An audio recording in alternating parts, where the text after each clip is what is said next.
Les presento a Óscar Segundo, que está desarrollando su tesis de antropología sobre los aspectos religiosos de Xochimilco y que es la segunda parte de esta plática. Mucho gusto, Óscar. Gracias. El tema de hoy va a tratar sobre la religiosidad en los cerros de Xochimilco. Como me he dado cuenta que viene distinto público al seminario, voy a empezar con una introducción muy leve para dar pauta a algunos aspectos básicos sobre la religiosidad en el postclásico, ya para después entrar en el Xochimilco, ¿no? Básicamente sabemos que los pueblos del postclásico dividen el tiempo en periodos de fiestas, en un periodo de 20 días, se llaman las famosas fiestas de las veintenas, y que estas a la vez se combinan para generar un ciclo de 360 días, ¿no? Al ser 18 fiestas de las veintenas. Dentro de estas se van a celebrar distintos aspectos de la vida de los pueblos, desde los económicos, los religiosos, los políticos, ¿no? Un ejemplo de esto sería este Códice Humboldt, donde se determina que en determinada fiesta de las veintenas se debe de pagar tributo, ¿no? Por parte de la gente de Tlapa, deben entregar los tributos a los mexicas. De hecho, si se ve desde otra perspectiva, por ejemplo, de división del tiempo, encontramos que más o menos se abarca todo lo que sería un periodo estacional del año. Por ejemplo, tendríamos que estaría en una fiesta de las veintenas cercana a una primavera, otra para un periodo ya cercano a un solsticio, ¿no? Otra ya para un periodo del otro equinoccio y otra para el otro solsticio, ¿no? Es decir, para alcanzar los productos que se producen a lo largo del año, ¿no? Entonces, esto nada más en cuanto a aspecto de fiestas de las veintenas. A la par, corrió otro calendario ritual de 260 días. Bueno, antes de eso, pues, todos los pueblos tenían la conmemoración de las fiestas de las veintenas, ¿no? Por ejemplo, aquí tenemos la fiesta de Tlacaxipehualistli, que es uno de estos rituales donde se festeja a los cautivos de guerra por parte de toltecas chichimecas, donde encontramos gente de Xochimilco, ¿no? Que es sacrificada actualmente en distintas festividades de esta veintena. Ahora, este otro aspecto ya es más importante, ya tiene que ver con el calendario ritual. Básicamente, ya sean estos códices o los mayas, siempre hay una división de determinar un día de adoración, un dios y un espacio. Entonces, para entender los cerros sagrados de Xochimilco, también debemos de entender esta lógica o esta dinámica, que siempre va a haber, se van a estar contemplando tiempo, deidad y espacio. La voy a hacer un poco más grande para que vean esta leyenda. Este es el Códice Feyerabad-Meyer. Entonces, en la parte superior de estas láminas se ve un día de adoración, ¿no? Que corresponde al día en que cierto Dios va a interactuar en este plano del universo y que a la vez también puede corresponder a uno de sus nombres. Va a aparecer la deidad y a la fuerza a la que va a estar ligada, y a la vez va a estar vinculada a un lugar o un templo de adoración en este plano del universo. Básicamente es el discurso que contienen estos documentos, y en los contextos religiosos prehispánicos creados por los sacerdotes que se guiaban por este tipo de documentos, van a aparecer aspectos similares. Aquí hay un ejemplo ya más puntual, ¿no? Porque vamos a ver unos casos así más adelante. Por ejemplo, sabemos que en los días una serpiente se va a adorar al dios de la muerte, ¿no? Y este dios se va a ofrendar en los cruces de caminos, y por ejemplo, pues, se le va a poder ofrendar desde una bola de heno con púas de maguey con autosacrificio y un bulto, ¿no? Con copal. Entonces esa es la dinámica que van a traer. Obviamente había variantes regionales de mitos, y cada pueblo pues, va a determinar a qué dios o a qué deidad se va a adorar, pero pues, más o menos siempre manteniendo estas reglas. Bueno, esta era la introducción básica, ¿no? De cómo se da la vida religiosa de estos pueblos para el posclásico, y ahora ya vamos a estudiar estos contextos de Xochimilco, a casos concretos. Bueno, durante el periodo del posclásico tardío, según los estudios de David Arriola, al menos había 22 grupos étnicos que poblaban la región de Xochimilco, que más o menos abarcaría de lo que ahora es el Cerro Xochitepec, hasta las faldas del Popocatépetl, ¿no? Por ejemplo, Chimalhuacán, que sería una de estas cabeceras de Chalco, pues albergaba mucha población xochimilca. Luego, según la crónica de Chimalpaí, a veces sus fronteras se extendían hasta la región de Culhuacán, o a veces se replegaban a la región de los cerros en Xochimilco, en la parte norte, mientras que en la parte sur abarcaban hasta el sur de Morelos. Este orden que muestra el Códice Coscatzi nos muestra que ya para el siglo XVI, y al parecer posiblemente de la etapa final de la época prehispánica, Xochimilco se dividía en tres regiones, que sería Tepetencho, la región de los cerros, Tecpan, que sería la zona de las Chinampas, y Yola, ¿no? Que sería esta otra parte oriente de la región de Xochimilco. En la parte que nosotros nos vamos a enfocar a estudiar es la región de los cerros. Si lo vemos con un mapa, todavía se conserva. Aquí corren los cerros y aquí están ilustrados en el documento.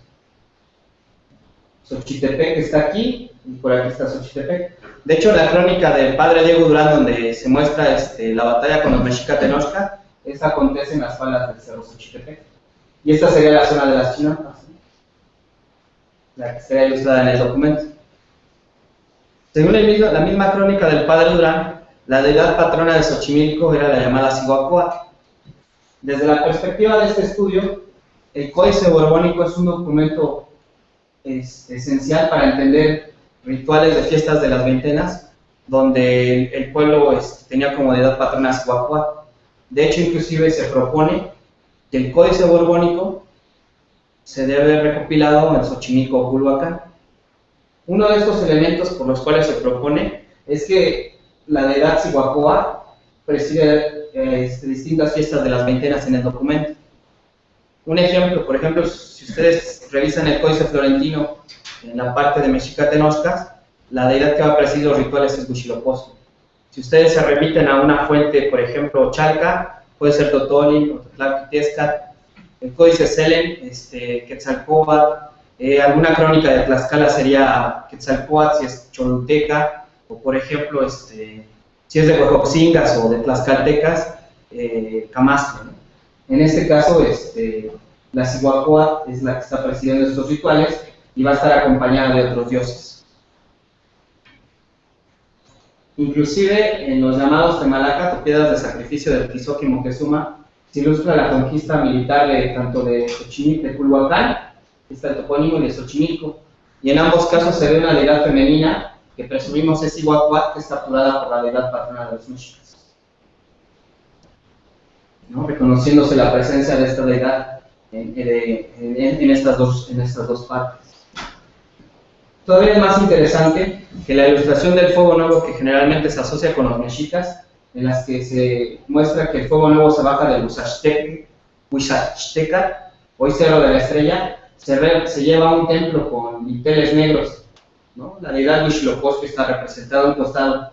Y sabemos que el lugar donde se adoraba a Cihuacóatl, para el posclásico tardío, era un templo que se llama Tlilancalco, o el Tlila, y por ejemplo en documentos como el Códice Mendocino, el Hueytlilac, noten cómo los adornos son similares, y la glosa del códice es el lugar donde se reconoce como lugar de culto a Cihuacóatl. En el documento tanto de Códice Tobar como en este caso el Códice Durán, se aprecia la deidad Cihuacóatl dentro de su templo y también tiene este portón característico.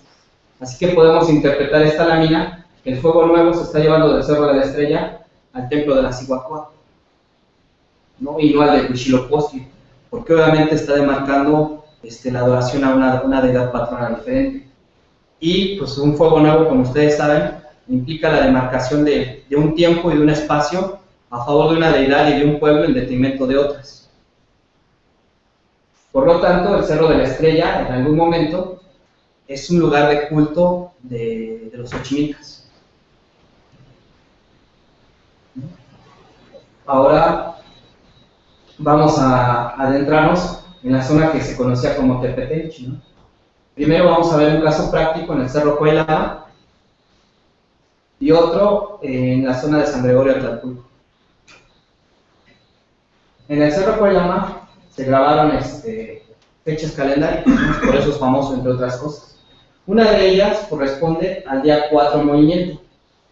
Como dijimos, nos vamos a estar basando en el códice borbónico para tratar de entender los contextos rituales de esta región. En la trecena de Uno Perro, donde se muestra la adoración al dios Xipetotec, fue grabada la fecha 4 movimiento. Así que una propuesta muy básica es que posiblemente esta fecha que fue grabada en Cuailama estaría marcando un periodo de culto a Xipetotec, desde la perspectiva de los xochimilcas. También fue grabada la fecha 1 Lagarto. De hecho, sí, voy a hacer más grande la imagen para que vean cómo los atributos de este Zipacli se parecen mucho a los del códice, ¿no? 1 Lagarto, 1 Lagarto. Entonces, desde otra forma muy básica, parece que el discurso que está representando aquí es que la fecha 1 Lagarto grabada en Cuailama estaría representando el culto o un periodo de culto a la deidad Chántico Pauxolo. Chántico Pauxolo. Es esta. Ahorita voy a profundizar un poquito más, ¿no? Porque esa es una interpretación básica ahorita en términos generales. De hecho, el nombre de Cuailama es Madre Vieja, ¿no? Entonces, posiblemente ya desde esta forma de nombre se estaría asociado como un cerro con identidad femenina, en la que se estaría vinculando a una persona de conocimiento, ¿no?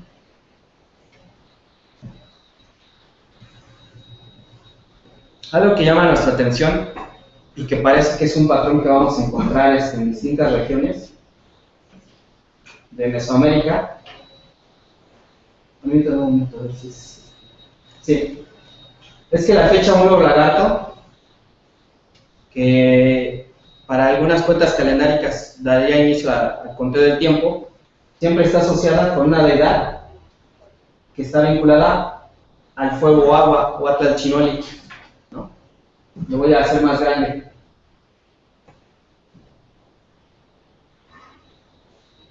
Este es un Atlalchinoli, que es un discurso que puede ser, digamos, este símbolo tanto puede evocar a la guerra como un cargo político otorgado a los gobernantes, ¿no? Y está vinculado a una fecha 1 Cocodrilo, desde esta perspectiva 1 Lagarto. Y para comprobar esto vamos a ver otras dos regiones donde en una fecha 1 Lagarto se está evocando otra vez el símbolo de Atlalchinoli, pero con otras deidades. Uno de ellos va a ser el grabado de Moctezuma en el cerro de Chapultepec. Un Moctezuma que se le viste con los atributos del dios Xipetotec. Entonces, en este grabado va a estar asociada la fecha 1 Lagarto con una Atlalchinoli. Aquí está. 1 Lagarto y una Atlalchinoli. A ver, lo más grande. Sí.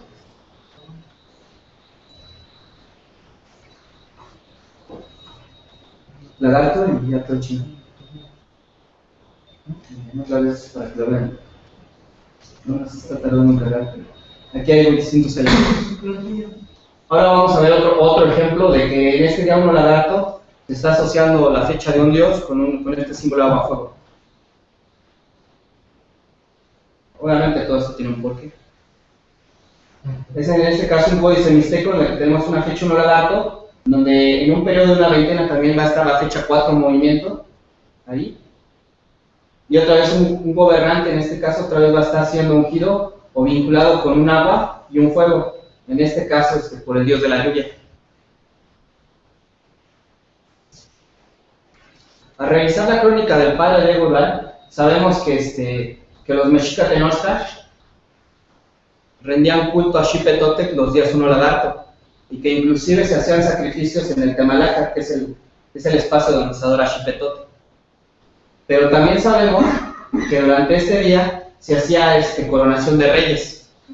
Entonces podemos entender, como otra propuesta alterna, que durante este periodo del tiempo, distintos pueblos de Mesoamérica estarían otorgando un cargo político simbólico a través de una deidad tutelar a algún gobernante.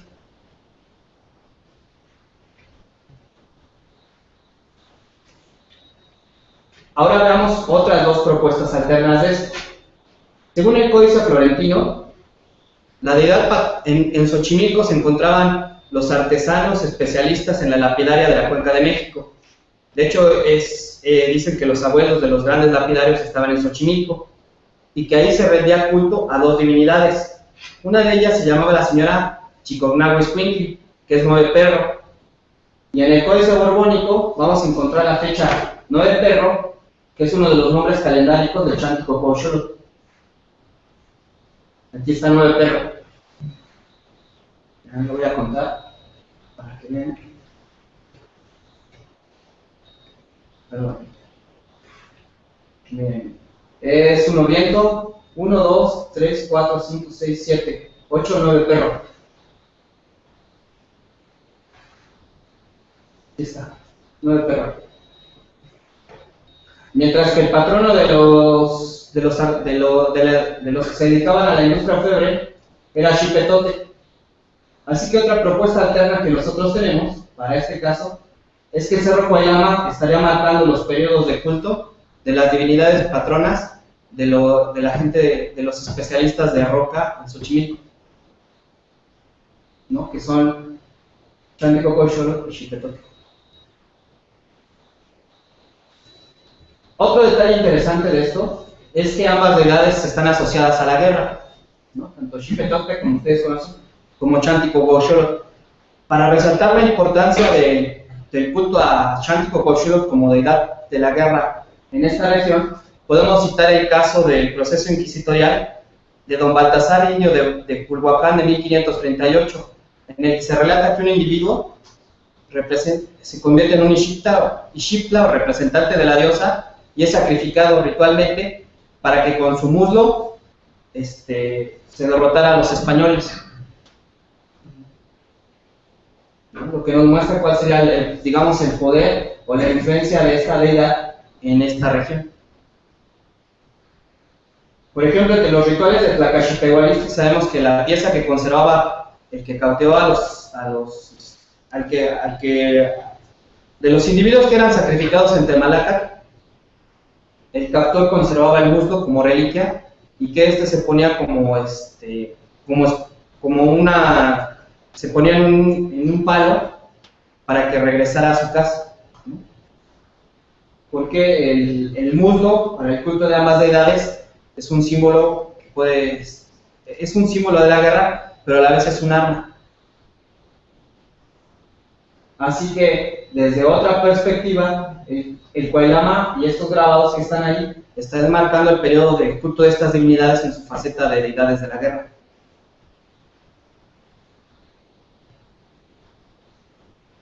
Ahora vamos a hablar del otro cerro que está en San Gregorio Atlalpulco, porque en él fueron labradas dos esculturas. Una de ellas tradicionalmente se asocia a Cihuacuat. Esta roca estaba pegada a este otro individuo y ya se rodó. Bueno, aquí tenemos algunos basamentos. Ese día que fuimos, ¿no?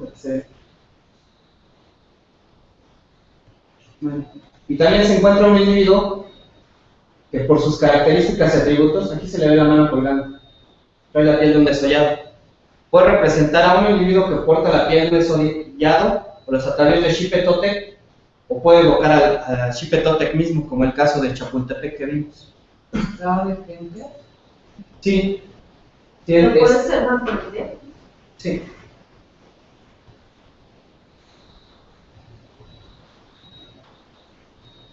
Osvaldo, pero el otro elemento se ve una escultura de culto, no desprendida de la piedra.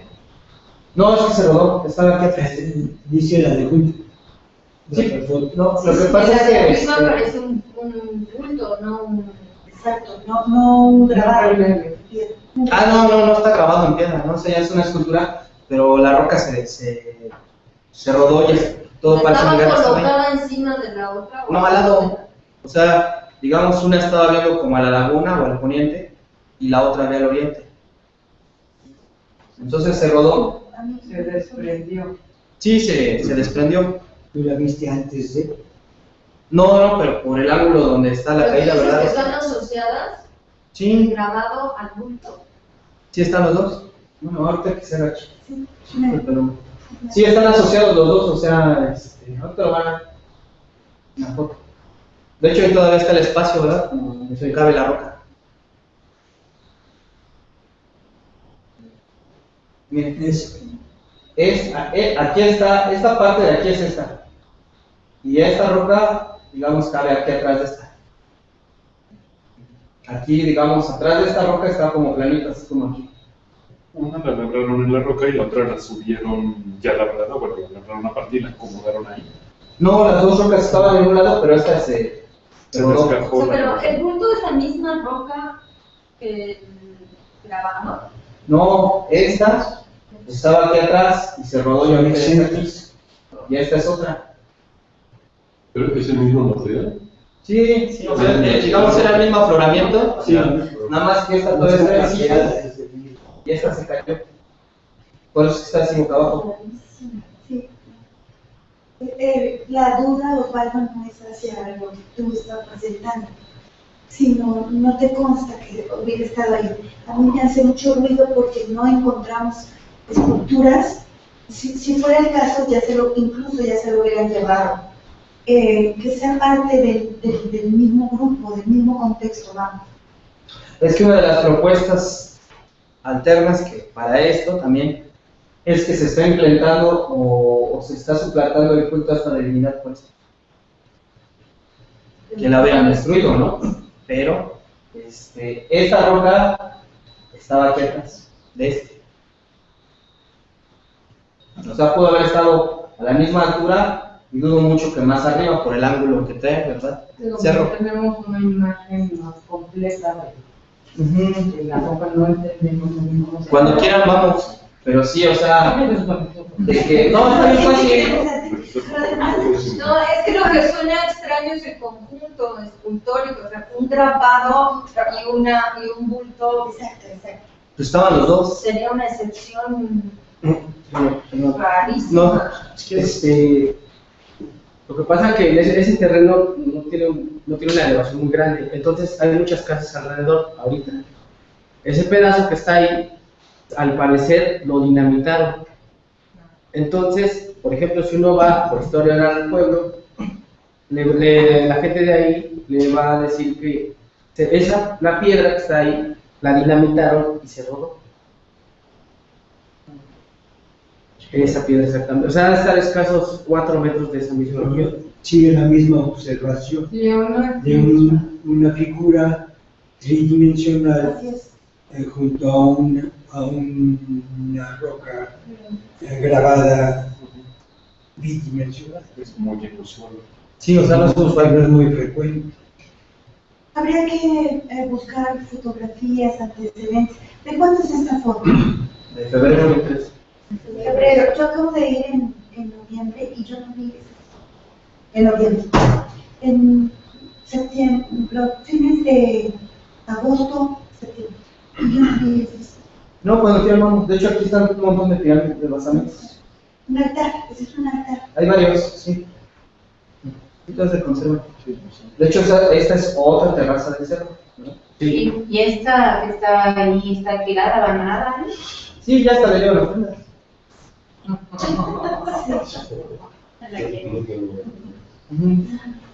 Bueno, ahora vamos a ver una propuesta de astronomía. Llama nuestra atención que desde la perspectiva visual de este individuo, que todavía tiene estuco y pintura roja. Tiene una cara redonda, ¿no? Sí, el sol llega a la Iztaccíhuatl los días 12 de febrero. Sí, desde ahí. De hecho, esa foto es de febrero, apenas fuimos. Y sabemos que al menos de tradiciones calendáricas como la tepaneca, el conteo del tiempo inicia los días Unosipactli, y que según algunos, este día equivaldría a un 12 de febrero. Entonces, tentativamente sería un punto privilegiado para iniciar la cuenta de los tiempos. Esa es fotografía. Sí, estas son fotografías del 12 de febrero. Aquí sale el sol. Estos son los pies, o macuilera, de la Iztaccíhuatl. Llama nuestra atención que, por ejemplo, en un lugar del mismo Xochimilco que es ahí en Nativitas, la fecha 4 movimiento tiene un símbolo del año. Así que posiblemente en este caso un Xipetotec estaría marcando un periodo de inicio de año.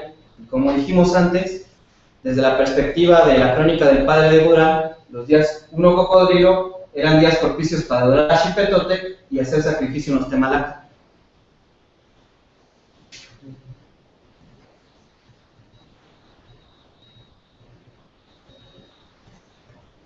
Ahora bien, esta otra figura, en este sitio de observación, otra propuesta es que tentativamente esta deidad, ya fuera una Cihuacuat o una Chanticocoxolotl, estaría siendo representada por la Iztaccíhuatl.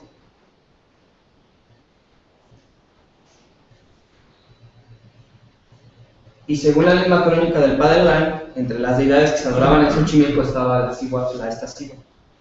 De hecho, un detalle muy interesante de ahí es que las deidades que estaban en el templo de Tlilancalco se llevaban a adorar precisamente a estos cerros.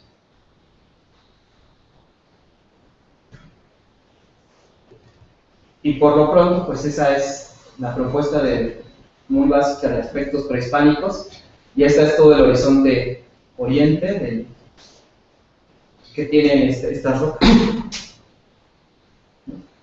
Si alguien quiere checar el artículo, está en la revista digital universitaria. Entonces, por el momento sería todo en cuanto a aspecto prehispánico. No sé si alguien tenga alguna duda. Siento que lo expliqué muy bien. O ya pasamos a lo actual. ¿Sí? ¿Nadie tiene dudas de eso? ¿Comentarios? Muchas. Sí. ¿Como cuál, por ejemplo? Para no perder el hilo de lo prehispánico.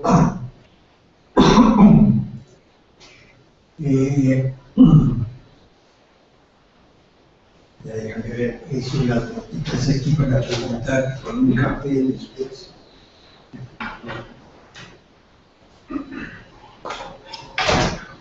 Todas las Xochimilco, todos los pueblos componentes de Xochimilco responden a la misma deidad femenina, o cada uno tiene una otra deidad.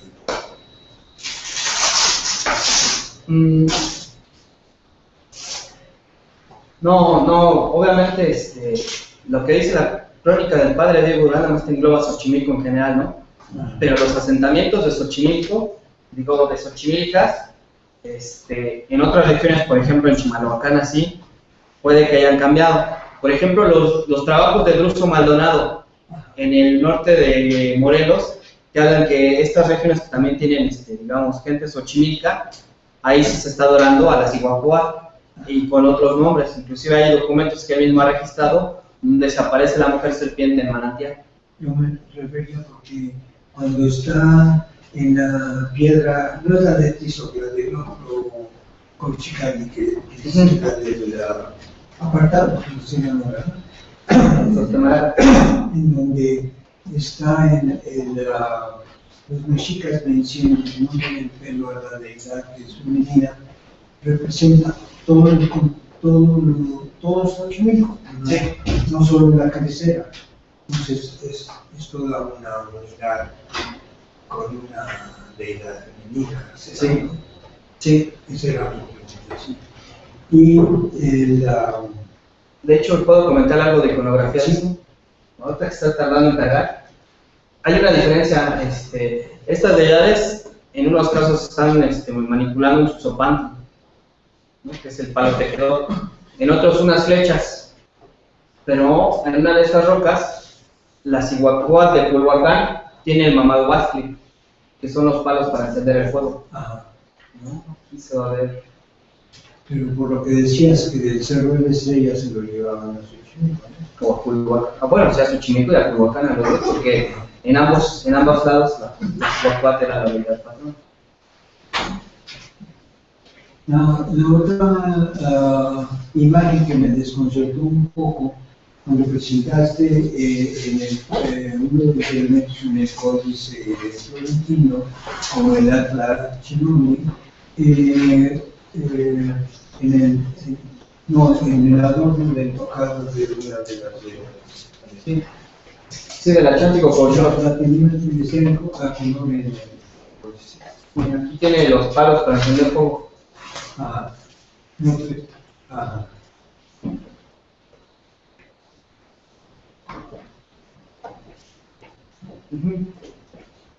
Sí, es la lámina de la trecena 1 viendo. Sí. Sí, de no me encuentras por ahí. No, sí se va a estar tardando. Están cargando. Ok. El acto Chinuli es la combinación de los opuestos, ¿no? Complementar los agua azul, símbolo de la guerra, ahí está arriba, ¿no? Ajá. Ahí está. Ahí está. Y luego presentaste la siguiente, un dibujo en la línea que mencionaste que es el mismo símbolo y solamente se ve en una jarra con agua, pero no se ve fuego. ¿O me equivoqué? No, trae los dos. Ahorita lo van a ver.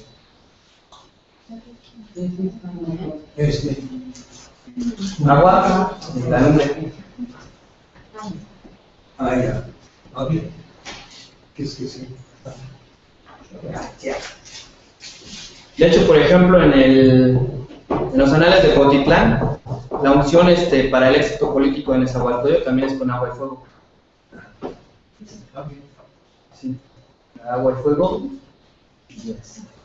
Bueno, aquí se ve el agua. Sí, está el agua. Chalchihuites, sí. Y el caracol. Y el cocodrilo. Sí. Ok. Es que no alcancé a ver el juego ahí en esta presentación. Y es que también igual ya es mucha información.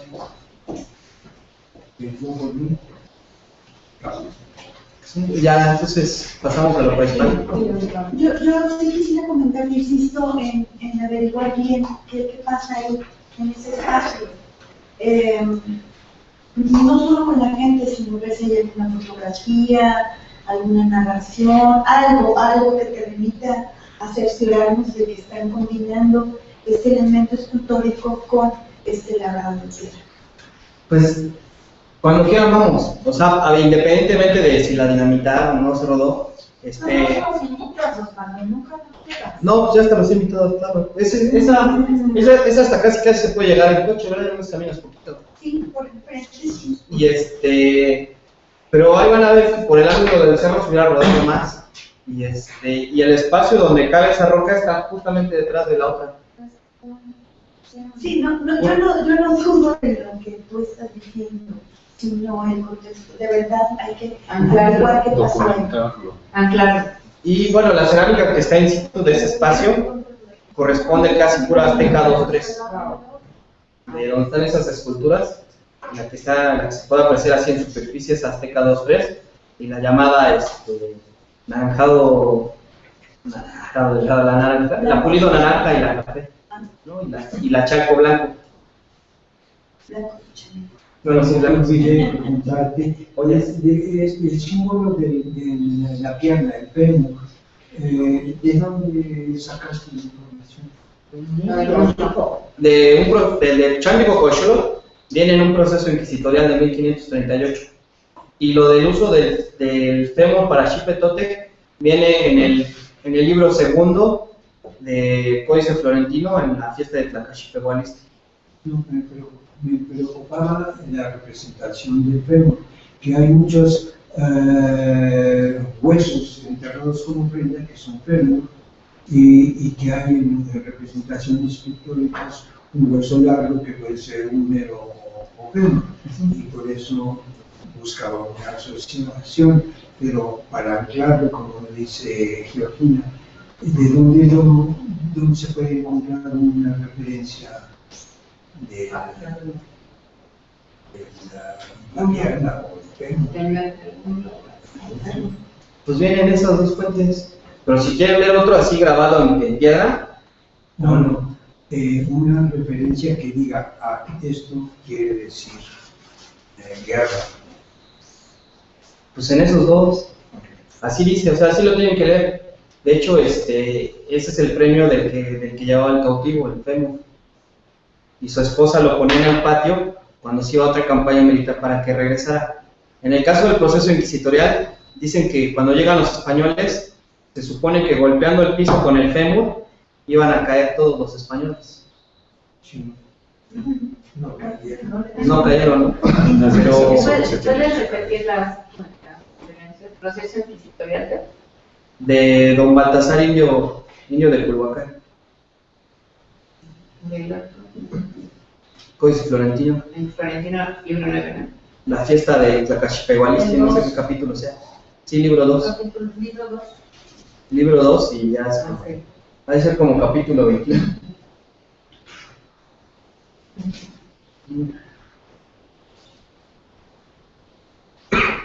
No, no puede ser 21, debe ser como 2. Sí. Más. Ujú. Gracias. Pero si quieren verlo así directamente, ya me acordé. Hay un libro que se llama Burlas y Metamorfosis de un dios azteca, de Guillermo Oliver, y ahí debe de venir también más detallado, ¿no? Si lo quieren ver así, que diga guerra fémur, ahí viene. No, sí, sí dice.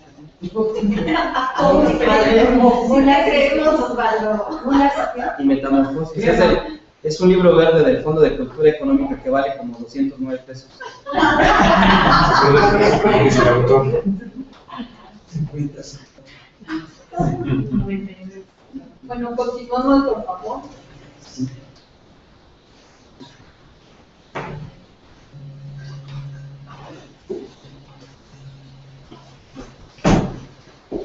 Nuestra 20 minutos. Prometo no tardarme mucho. Bueno, ahí me toca una explicación de algunos de los cerros que se encuentran en Xochimilco.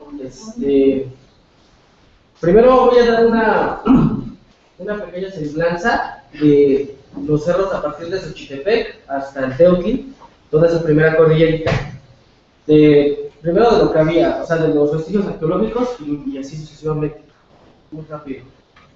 Bueno, esto es Xochitepec, la cruz. Bueno, es un mapa que está usando Osvaldo. De este lado está Xochitepec, hasta aquí está el Teotihuacán. Este lugar es Xochibanca, hay una zona arqueológica que se llama El Mirador. Aquí tenemos Cuatlayeli, que también está lleno de terrazas y tiene algunas estructuras. Aquí está el Cuatlayeli, bueno, en la parte de arriba. Y aquí está el Cerro de Tlotepec, en San Gregorio. Esta es la referencia. El sur está allá y el norte acá. Sí, es que Sí. Acuérdense con el Y el este está a la derecha, a la izquierda. Es que lo puse un poco así porque el podcast es un poco así, como estaba leyendo así, pues se lo hace. Bueno, esos son algunos de los cerros principales que uno puede encontrar al subir a los pueblos de la montaña. Este es Xochitepec, nada más puse esta montaña, es como una maqueta. De este lado está el Xochitepec, y aquí está el Teotihuacán. Hay unas referencias en los libros de Araceli Peralta, donde, bueno, también con Rafael Simbrón, donde en el solsticio de invierno, bueno, está ahí de este lado, más o menos con unos 3 metros, está la cruz patronal que es de Xochitepec. Esto es Xochimanca. Esta propiedad está cerrada porque la han saqueado mucho. Entonces, nada más cuando suben la cruz, dejan pasar a los que van a dejar los pueblos. Esta es una mirada de la parte de atrás. Es una estructura, está muy grande, pero está enterrada y aún así se ve muy bien. Esto es Acalpixca, que es esta parte está entre el Cerro Cuatlayeli y lo que se le conoce como la planta. Está exactamente enfrente. Bueno, si uno va a la arqueología de Santa Cruz, subiendo derechito, encuentra uno toda esta zona. Es muy grande y esto se veía así porque se quemó, entonces se veía muy bien. La zona es muy grande, vamos a poner unas fotos de este lugar, ¿no? Es muy grande. Bueno, yo todo lo vamos a no se ve, ¿no? Todo, sí. Aquí tenemos el Gregorio Tlapulco, este es el cerro de Quilotepec, este es el que nos había hablado de Pablo. Aquí está el jugador. Esta es más grande de la imagen. Inclusive tiene algunos golpes, miren, aquí tiene uno, aquí en la cara tiene otro. O sea, de aquí no podemos ver bien porque pues, hay que meterse y ¿no? Pero ya se ve bien. Aquí también tiene otra parte. Bueno. Aquí está, bueno, aquí ya empezamos con el territorio de los cerros. Otra vez este es en el cerro de los Xochitepec, ahí van subiendo la cruz. Bueno, otra vez Xochitepec y el Teutli. Estas son las cruces que se ponen en estos cerros que son los primeros que se encuentran. Los primeros cerros que están cerca del agua. ¿Cuándo se ponen? Estas son del 3 de mayo. Varía porque hay unas que, por ejemplo, son fiestas patronales y otras que son fiestas como de repente del ciclo. O sea, más generales, donde todos van a festejar 3 de mayo. Lo que llama la atención es que en esta parte de aquí son cruces grandes. La más grande es la de Xochitepec, es enorme. Luego Xochimanca. Bueno, esta es la de Santiago. La de Xochimanca es esta. Luego las de Santa Cruz Acalpixtla, que son hasta acá arriba. O sea, son grandes, son muy, muy grandes. Pero nada más en esta parte son de ese tamaño. Las demás son un poco más pequeñas. Bueno, aquí tenemos el Cerro Cuailama. Aquí está lo que sería la parte de lo que hablaba Osvaldo, del Cerro de Jilotepec. Inclusive, si uno va para allá, por aquí uno sube, y puede llegar uno por aquí, le deja el carro y ya nos caminas un poquito para acá. Ya no está muy lejos. Ahí. Bueno, en este lugar existen unas cruces azules, que son estas. Son las cruces azules patronales del pueblo. Ahí se celebra la fiesta de las cruces de San Gregorio. ¿En qué fecha? Igual, todas son el 3 de mayo. Ahora, algo muy importante de aquí, por ejemplo, es que los lugares que les he presentado las cruces, a escasos metros existen vestigios arqueológicos, ya sean algunas banquetas, terrazas o, por ejemplo, aquí con unos grabados, pero siempre en la misma línea, o sea, del Xochitepec al Teutli. Bueno, vamos a hablar dos casos específicos. El de Acalpixtla, que es las cruces azules, que ahorita voy a poner una foto, y el de Xochitepec, sobre cómo fue llegando las cruces a esos cerros, a partir de etnografía y de etnografía. Bueno, en Acalpixtla, como podemos ver aquí, esto es cuando ya van a subir las cruces. Aquí hay unos concheros que están tomando la cruz. Aquí está cantando. Aquí las luces estaban, bueno, aquí las subieron después de para acá para tomar. Ahora, algo bien importante de aquí es, por ejemplo, las cruces que están en el Cerro Cuatlayeli fueron, primero, en un primer plano estaban más abajo, o sea, nunca estuvieron ahí exactamente. Estuvieron como la primera subidita de ese cerro que se llama el Barrio de las Cruces, no estuvieron hasta la cima. ¿Cómo fue que llegaron ahí? Bueno, fue a partir de que el organizador era un conchero, era el capitán. Entonces él, a partir de eso, pones la primera cruz, que nada más era una, en el Barrio de las Cruces. Conforme pasa el tiempo, esto fue como por 1910 más o menos, me cuenta su nieto. Conforme pasa el tiempo, esta familia originaria de Santa Cruz, que son los Rodríguez, empiezan a fraccionarse. Entonces su general, el mismo señor, se divide y hacen dos cultos a las cruces. Algo bien interesante de esto es que cuando estas cruces ya llegan a ser tres, la misma gente te dice que es un calvario. En esta parte, la parte de lo que sería Cuatlayeli. Uno baja y como son familias originales, son familias troncales de estos pueblos, tienen obviamente muchos terrenos, mucho poder político. Los Rodríguez se empiezan a separar como por los 30, por ahí así, y hay un cambio de familias y ya después ellos por identidad se dicen los casas. En donde están las cruces verdes de los casas hay otra estructura, y son tres cruces igual. Igual la mancha ya se las come, nada más muy poco. Bueno, aquí está el trono de familias originarias, los Rodríguez, el culto de las cruces, son cargos familiares nada más, o sea, de estas familias, estas las controlan, las cruces las controlan los Rodríguez, los primeros, y los casas controlan las otras. No son no rotan como las mayordomías. O sea, estos nada más lo van a tener, ya tienen más, estos por aquí tienen más de 100 años. Estos, no saqué la foto, pero cuando yo fui este año era de 1905 al 2013. O sea, más o menos ese tiempo tiene. O sea, ¿se acuerdan, no? Todavía, sí, tienen fotos y todo. Esta parte de acá. Yo más voy a hablar de esta parte, que sería la de los rodillos. 1910. Bueno, esos son los concheros. Aquí van la información y todo. ¿Por qué son muy importantes los concheros allá? Porque, por ejemplo, las relaciones, si no este tipo conchero, el conchero no hay relaciones. Para ellos así son. No en todos los casos, solo en estas cruces. Santa Cruz del Piso. Esto solo de este lado. Bueno, hay tres conceptos que quiero manejar aquí. El origen de las cruces proviene de una tradición conchera. En este caso, o sea, no estoy diciendo que ahí había un culto a la cruz, sí, pero estaba dentro de la iglesia. Era una cruz de piedra que se llevaron a un barco que se llama Tetitla, que le festejan su día de la cruz, ¿no? Yo nada más estoy hablando de cómo fueron llegando a las cruces en los cerros. Bueno, las familias, de lo que les estaba hablando de las cruces, y en el lugar donde se encuentran hay vestigios arqueológicos. Bueno, así fueron llegando, así fue el camino de la cruz. Aquí está la iglesia, por acá viven los Rodríguez, entonces uno da toda la procesión para acá, camina, delimitando un cierto territorio que de por sí ya tenían. Aquí está la primera cruz que ponen, una cruz azul, no muy grande como las de San Gregorio. Y luego ya la cruz es redonda, porque inclusive hay que distinguir entre cruces redondas y un poco cuadradas y delgadas, también el punto depende de eso.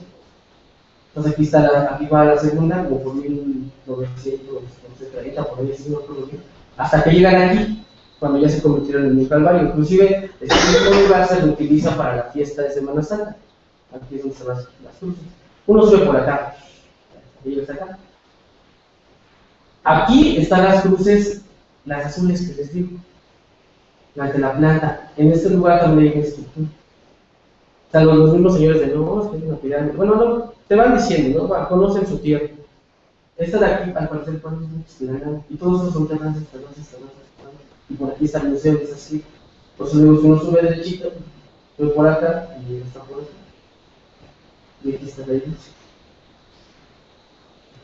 Bueno, aquí está Xochitepec, que es otro caso totalmente distinto, junto a la cruz. Aquí la están subiendo las personas. Bueno, esta es una cita que tomé de un libro de la Pavo, que habla de que la primera cruz estuvo en 1684 ahí, en el cerro de Xochitepec, que nada más era una, como ahorita sigue siendo una, y que el culto se hacía solo en el cerro, no la bajaban, no la velaban, solo el culto se hacía en el cerro. A partir de esto, hay una tesis en la ENA. Bueno, si uno va también allá, algo muy interesante es que te dan unos folletos, la imagen de su patrón, que es la cruz, y atrás viene el mito, porque está ahí. El mito está basado en que un reo se escapó y llegó allá arriba a la cruz, y la cruz lo hizo invisible. O sea, prácticamente es lo que habla este mito. La cruz lo hace invisible, y como él era originario de Xochitepec, su familia promete a celebrar la fiesta de la cruz. Algo muy importante que acontece en el pueblo y que cambia las cosas en el pueblo es que a partir de este mito se cambia el nombre del pueblo por Santa Cruz Xochitepec. Antes se llamaba Santa María Magdalena Xochitepec. Ese viene en el códice Poscatzin, ahí aparece Santa María. Esta es parte definitiva. Están extrayendo, es una tesis de licenciatura de la ENA. Ella lo puso, aquí está el códice que él mostraba, aquí está Xochitepec, Santa María Magdalena, y ahora se llama Santa Cruz Xochitepec. Desde ahí se empieza a hacer la fiesta, inclusive no la bajaban, me empezaron a decir que la empezaron a bajar como igual por los 30 más o menos, sí, porque es una cosa muy peligrosa, ¿no? O sea, van muchas personas para subirla y para bajarla. Aquí está el códice, aquí está la parte que dice.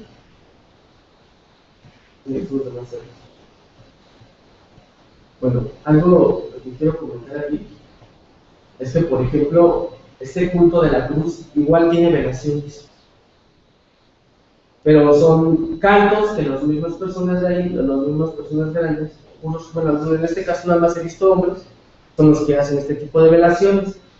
Una fiesta patronal dura 8 días. Cuando es patronal, esta es patronal, Santa Cruz Xochimilco. En el caso de una fiesta general, que por ejemplo como Xochimilco que festeja su cruz, solamente son como 3 días, en lo que van, suben por las flores al Tulmián, bajan, o sea, son muy cortas. Las más grandes son, porque son fiestas patronales, duran más inclusive hasta 15 días. Por ejemplo, esta fiesta, la culminación de una fiesta patronal, bueno, el principio de una fiesta patronal es cuando esta cruz, con las cruces, las bajan. Pueden bajarlas 15 días antes porque tienen que quitarle los cendales, tienen que limpiarlas, tienen que darle su mantenimiento, tienen que, por ejemplo, ya hay una estructura bien definida de quién va a dar los cendales, quién va a hacer todo eso, entonces lleva tiempo. Esta cruz la suben a los 10 días más o menos. Del 3, si la bajaron del 2, al día 13 más o menos la están subiendo. Como pueden ver, ya es una organización, como lo van subiendo. Ahora bien, esta está amarrada de lazos, no se ven los lazos, pero de estos brazos de aquí está amarrada de lazos. Porque la van subiendo, hay gente que va aquí, no viene. Yo hice el cálculo y más o menos para subir, para traerla en las calles en procesión, aproximadamente son 40 personas. Para cargarla en lo plano. Para subirla, aquí hay 50 y de cada vez hay 50 más o menos. 150 personas, más los que vienen atrás. En esta fiesta, más o menos están llenos más o menos 2,000 personas para bajarla y para subirla. Ahora la bajan en la noche, la bajan con la antorcha. Y no la bajan por cualquier lugar, la bajan por el lugar más encontrado. O sea, ni siquiera es el buen lugar, porque hay una, por ejemplo, aquí está la parte donde la ponen, aquí vienen bajando y de este lado bajan, y de este lado se ve San Pedro Mártir y San Miguel. Ellos la suben por el otro lado. Entonces, por ejemplo, este tipo de ritualidad es muy distinto en cada uno.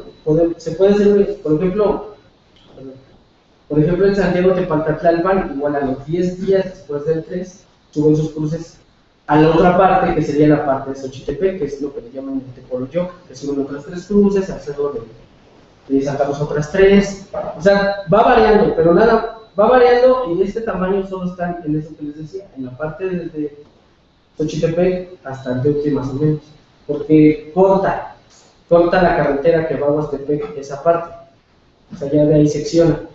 En el Teutli, no me acuerdo el nombre,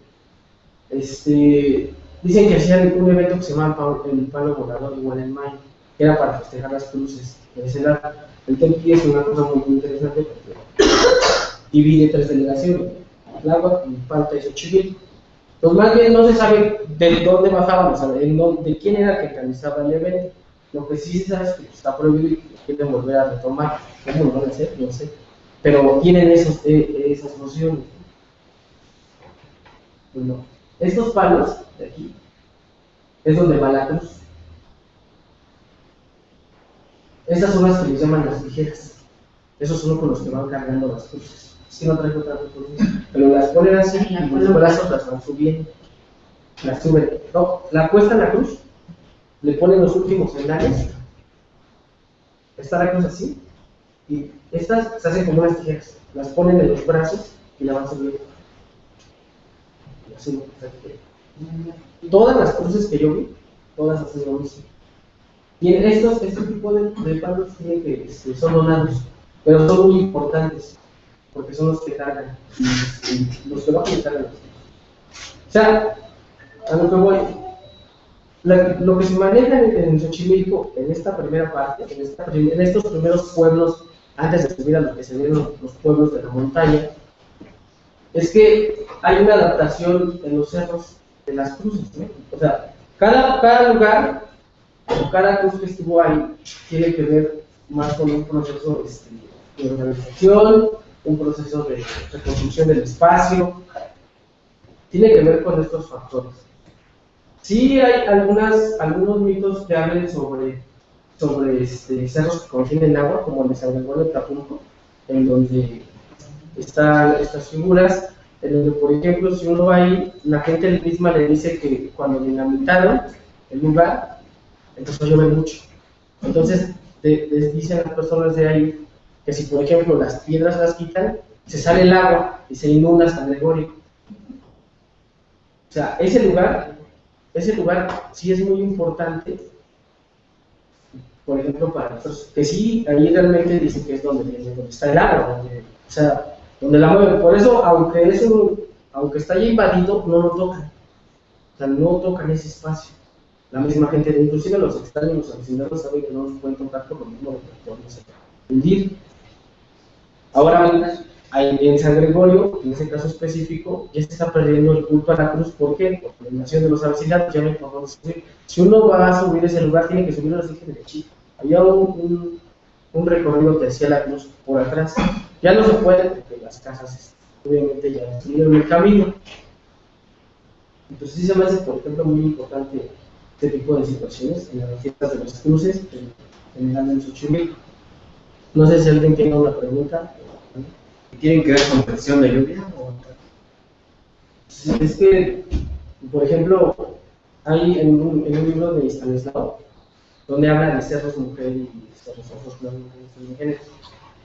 Hay una asociación, por ejemplo, a las montañas, los cerros que están más pegados a la laguna, que son donde se pedía, por ejemplo, se hacían los rituales, pero de la laguna, o sea, de las aguas estancadas.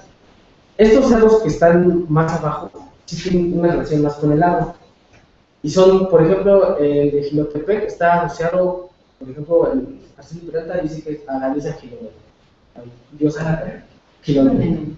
Etnográficamente, los de San Gregorio dicen que ese cerro es el cerro de la Malinche, porque esa deidad que está tirada la conocen como la Malinche, o sea, obviamente es un cerro revenido. A ver, un poco acá.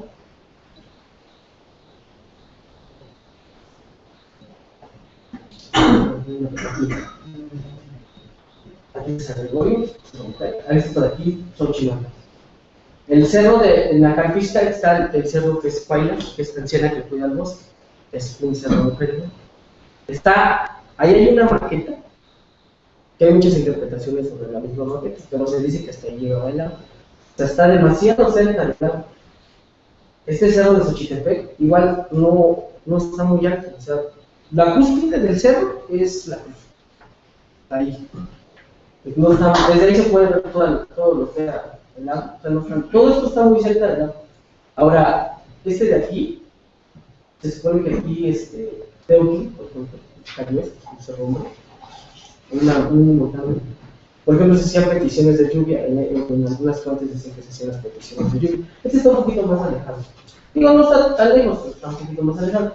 Si uno va a Tlalpan, a Topilejo, hay un cerro que se llama El Pelado, que igual tiene que ver. Y igual se parece, o sea, está pelado, está importante. O sea, como que un poquito más para arriba, hay como algunos cerros con estas instrucciones más masculinas y apariciones de lluvia. Yo no he asistido a uno que hacen actividad, es un cerro que tiene bueno, van a traer las flores de las cruces de Xochimaca, que es donde está esa cultura grande, las van a traer por tradición hasta allá. Y suben unas cruces para allá, y ahí es como más de peticiones de lluvia, porque toda esta zona de aquí tiene agua. De aquí para arriba, ya no hay agua. Solo, ahora sí que de aquí para acá, si uno va, todo es por siembra de temporal. O sea, hay como una medición. Para arriba sí es como más así. Y las cruces son un poco más pequeñas. O sea, las cruces son un poquito más chiquitas, pero no dejan de ser importantes, porque también marcan estas circunstancias. Bueno, ¿alguien más tiene otra pregunta? Lo de esa que dinamitaron. Si es algo, hay un registro, ¿y por qué lo hicieron, sabes? Sí, hay un registro por aquí, que viene, aquí está. Bueno, es que para entender ese lugar hay que ver como la perspectiva del que viene atrás. ¿Por qué? Porque se supone que iban a hacer una carretera por Santa Cruz. Entonces pasa por donde está la zona arqueológica de Guayrama, llega por aquí, o sea, se va siguiendo todo el cerro, y donde está esta parte de aquí, iba a cruzar, entonces está como a escasos 40 metros. Entonces dicen que estaban dinamitando toda esta zona Para hacer la carretera, que ahorita se conoce como el Carril. Entonces, toda esta zona de aquí, esta parte de aquí que está muy cerquita, la iban a dinamitar, porque es de alto riesgo, o sea, se puede caer se puede desbordar esta, tiene mucha piedra esta parte de aquí. ¿Y no se hizo? ¿Vale?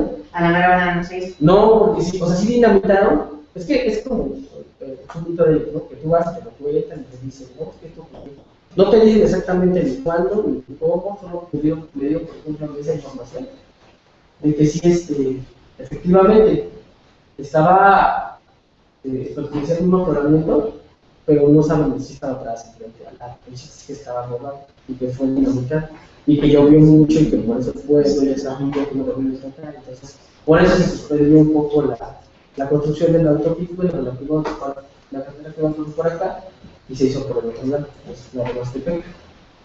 Hay mucha información, o diferente información, de por qué está así. Entonces, algunas de las que me contaron. 3 preguntas de respuesta muy rápida, espero. Me dio la impresión de que la cruz está hecha de cubetas de 20 litros, cubetas de plástico de 20 litros amarradas, ¿es cierto o no? No, tiene una protección a los lados de metal. Todas son de madera. La cruz. La grande, ¿no? La que se ve que tiene no es una protección de metal. Ok. Esa era una mala impresión de mis ojos. La otra era el Cerro de San Gregorio. ¿Qué tiene que ver, qué relación hay con que al poco miran Don Goyo y con este cerro? ¿No hay alguna relación que se conozca o casualidad? No. El cerro que, bueno, hay unos dichos donde hablan pero no es ese cerro, es el otro. ¿Cuál es? No, bueno, es que el Gregorio así le dicen algunos graniceros, ¿no? Pero si te vas como que dice al otro lado del volcán, no le dicen Don Francisco. Y así, o sea, cada pueblo significa de acuerdo desde su perspectiva o sueño, o el especialista Ricardo. Entonces en nuestro imaginario le dicen Don Goyo, pero le dicen muchos otros nombres. Por ejemplo, a la Escacigua le dicen Rosita. Bueno, sí, pero bueno, por alguna relación.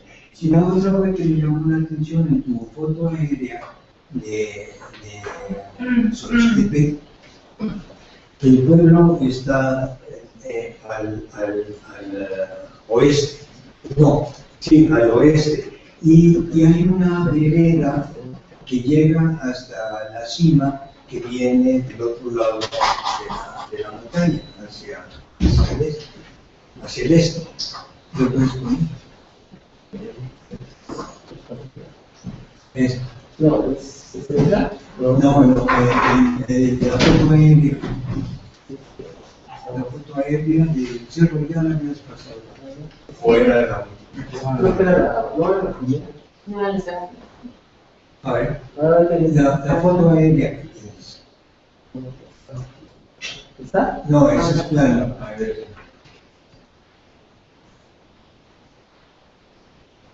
Es que no tienes otra. Es que esta es de Santa Cruz y esta es de San Gregorio. No, tienes otra. Es solamente Una más. Ah, una más. No, no, yo no tengo, era la última. A ver si esta. Esta es de Santa Cruz. Esta. Donde tienes marcado esa cruz en rojo, ahí hay una vereda que baja del otro lado de la montaña. De este lado. Hacia abajo. Una vereda. Esa. Y esto está relacionado con la población. ¿Sí? De acá no hay, ¿a dónde van estas veredas? ¿A dónde no hay otra población? No. Este cerro de aquí, solo esto que se ve, por aquí baja, ¿sí? Estos son casitas, que son asentamientos irregulares.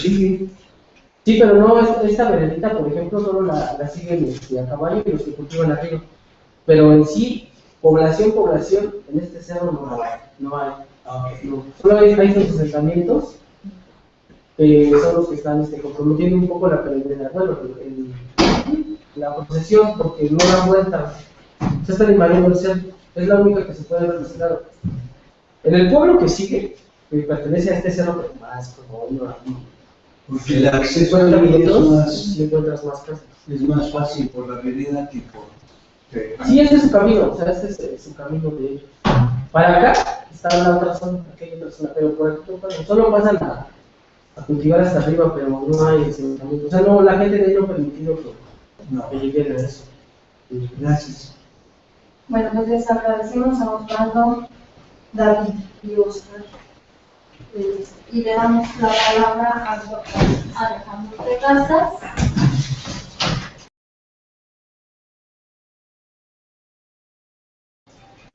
Les presento a Oscar II, que está desarrollando su tesis de antropología sobre los aspectos religiosos de Xochimilco y que es la segunda parte de esta plática. Mucho gusto, Oscar. Gracias. El tema de hoy va a tratar sobre la religiosidad en los cerros de Xochimilco. Como, bueno, me he dado cuenta que viene distinto público al seminario, voy a empezar con una introducción muy leve para dar pauta a algunos aspectos básicos sobre la religiosidad en el postclásico, ya para después entrar en el Xochimilco, ¿no? Básicamente sabemos que los pueblos del postclásico dividen el tiempo en periodos de fiestas, en un periodo de 20 días, se llaman las famosas fiestas de las veintenas, y que estas a la vez se combinan para generar un ciclo de 360 días, ¿no? Al ser 18 fiestas de las veintenas. Dentro de estas se van a celebrar distintos aspectos de la vida de los pueblos, desde los económicos, los religiosos, los políticos, ¿no? Un ejemplo de esto sería este Códice Humboldt, donde se determina que en determinada fiesta de las veintenas se debe de pagar tributo, ¿no? Por parte de la gente de Tlapa, deben entregar los tributos a los mexicas. De hecho, si se ve desde otra perspectiva, por ejemplo, de división del tiempo, encontramos que más o menos se abarca todo lo que sería un periodo estacional del año. Por ejemplo, tendríamos que estaría en una fiesta de las veintenas cercana a una primavera, otra para un periodo ya cercano a un solsticio, ¿no? Otra ya para un periodo del otro equinoccio y otra para el otro solsticio, ¿no? Es decir, para alcanzar los productos que se producen a lo largo del año, ¿no? Entonces, esto nada más en cuanto a aspecto de fiestas de las veintenas. A la par, corrió otro calendario ritual de 200 balas del Cerro Xochitepec. Y esta sería la zona de las chinampas, ¿no? La que será ilustrada en el documento. Según la misma crónica del padre Durán, la deidad patrona de Xochimilco era la llamada Cihuacóatl. Desde la perspectiva de este estudio, el Códice Borbónico es un documento esencial para entender rituales de fiestas de las veintenas, donde el pueblo tenía como deidad patrona Cihuacóatl. De hecho, inclusive se propone que el Códice Borbónico se debe haber recopilado en Xochimilco o Culhuacán. Uno de estos elementos por los cuales se propone es que la deidad Cihuacóatl preside distintas fiestas de las veintenas en el documento. Un ejemplo, por ejemplo, si ustedes revisan el Códice Florentino, en la parte de Mexicatenoscas, la deidad que va a presidir los rituales es Huitzilopochtli. Si ustedes se remiten a una fuente, por ejemplo, Chalca, puede ser Totonil o Tlaquitescat, el Códice Selen, Quetzalcóatl, alguna crónica de Tlaxcala sería Quetzalcóatl, si es Choluteca, o por ejemplo, si es de Huejotzingas o de Tlaxcaltecas, Camastro, ¿no? En este caso, la Cihuacóatl es la que está presidiendo estos rituales y va a estar acompañada de otros dioses. Inclusive, en los llamados Temalacat o piedras de sacrificio del Tizoc y Moctezuma, se ilustra la conquista militar tanto de Xochimilco, de Culhuacán, que está el topónimo, y de Xochimilco. Y en ambos casos se ve una deidad femenina que presumimos es Cihuacóatl, que está apodada por la deidad patrona de los mexicas, ¿no? Reconociéndose la presencia de esta deidad en estas dos partes. Todavía es más interesante que la ilustración del fuego nuevo, que generalmente se asocia con los mexicas, en las que se muestra que el fuego nuevo se baja del Usachtec, Huixachtecatl, hoy Cerro de la Estrella, se lleva un templo con dinteles negros 160 días. Bueno, antes de eso, pues, todos los pueblos tenían la conmemoración de las fiestas de las veintenas, ¿no? Por ejemplo, aquí tenemos la fiesta de Tlacaxipehualistli, que es uno de estos rituales donde se festeja a los cautivos de guerra por parte de toltecas chichimecas, donde encontramos gente de Xochimilco, ¿no? Que es sacrificada actualmente en distintas festividades de esta veintena. Ahora, este otro aspecto ya es más importante, ya tiene que ver con el calendario ritual. Básicamente, ya sean estos códices o los mayas, siempre hay una división de determinar un día de adoración, un dios y un espacio. Entonces, para entender los cerros sagrados de Xochimilco, también debemos de entender esta lógica o esta dinámica, que siempre va a haber, se van a estar contemplando tiempo, deidad y espacio. La voy a hacer un poco más grande para que vean esta leyenda. Este es el códice Feyerbayer Meyer. Entonces, en la parte superior de estas láminas se ve un día de adoración, ¿no? Que corresponde al día en que cierto Dios va a interactuar en este plano del universo y que a la vez también puede corresponder a uno de sus nombres. Va a aparecer la deidad y a la fuerza a la que va a estar ligada, y a la vez va a estar vinculada a un lugar o un templo de adoración en este plano del universo.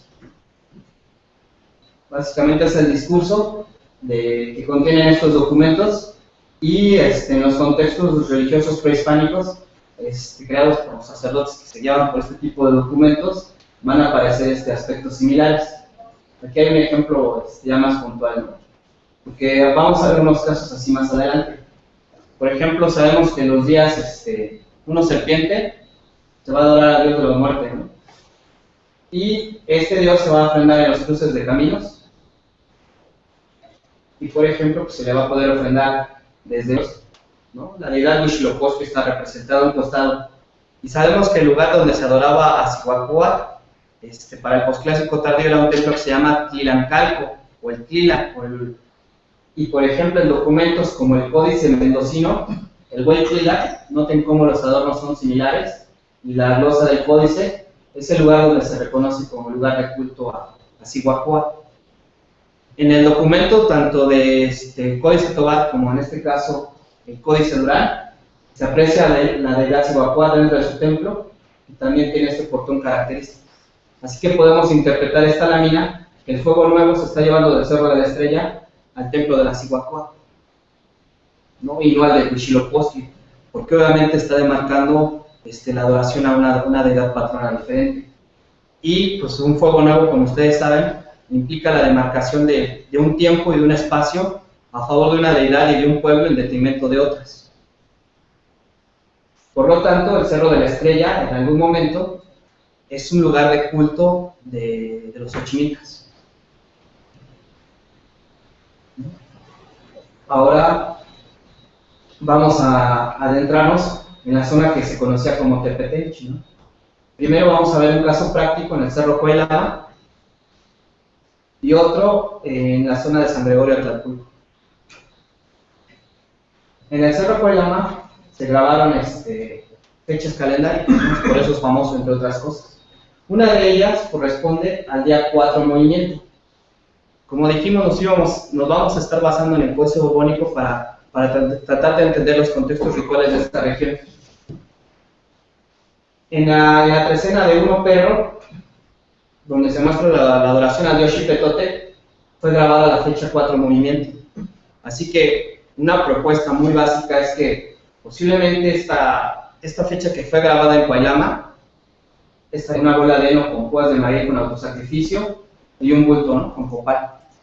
Entonces esa es la dinámica que van a traer. Obviamente había variantes regionales de mitos, y cada pueblo pues, va a determinar a qué dios o a qué deidad se va a adorar, pero pues, más o menos siempre manteniendo estas reglas.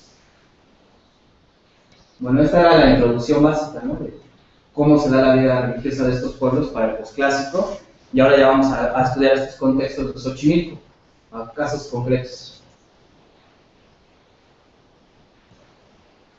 Bueno, durante el periodo del posclásico tardío, según los estudios de David Arriola, al menos había 22 grupos étnicos que que poblaban la región de Xochimilco, que más o menos abarcaría de lo que ahora es el Cerro Xochitepec, hasta las faldas del Popocatépetl, ¿no? Por ejemplo, Chimalhuacán, que sería una de estas cabeceras de Chalco, albergaba mucha población Xochimilco. Luego, según la crónica de Chimalpaí, a veces sus fronteras se extendían hasta la región de Culhuacán, o a veces se replegaban a la región de los cerros en Xochimilco, en la parte norte, mientras que en la parte sur abarcaban hasta el sur de Morelos. Este orden que muestra el Códice Coscatzi nos muestra que ya para el siglo XVI, y al parecer posiblemente de la etapa final de la época prehispánica, Xochimilco se dividía en 3 regiones, que sería Tepetencho, la región de los cerros, Tecpan, que sería la zona de las Chinampas, y Yola, ¿no? Que sería esta otra parte oriente de la región de Xochimilco. En la parte que nosotros nos vamos a enfocar a estudiar es la región de los cerros. Si lo vemos con un mapa, todavía se conserva. Aquí corren los cerros y aquí están ilustrados en el documento. Xochitepec está aquí y por aquí está Xochitepec. De hecho, la crónica del padre Diego Durán, donde se muestra la batalla con los Mexica Tenochca, esa acontece en las